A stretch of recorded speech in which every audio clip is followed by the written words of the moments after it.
Prevedere per prevenire. Si può sintetizzare così il modello previsionale delle piene fluviali messo a punto dal Dipartimento di Ingegneria Civile, Edile ed Ambientale dell'Università di Padova in collaborazione con la Regione Veneto.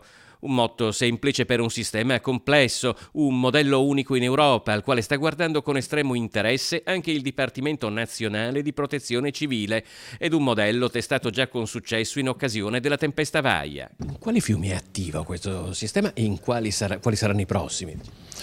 Ma è attivo già da tempo sui alcuni dei principali fiumi del Veneto, quindi tutto il bacino del Brenta-Bacchiglione, sul bacino del Piave, sul Muson dei Sassi, e stiamo lavorando per estenderlo a tutti i bacini del Veneto. È un lavoro di squadra in cui si fa rete tra le opere che vengono fatte sul territorio, come i bacini di laminazione, le previsioni del tempo, questi modelli di calcolo. Assolutamente, è un sistema complessissimo.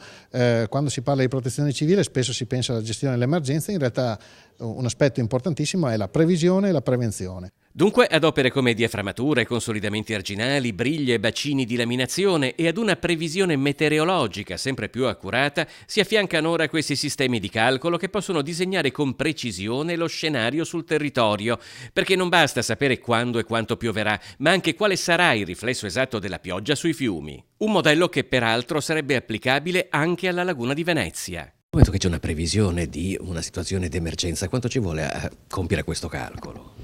Beh, pochi minuti, una decina di minuti.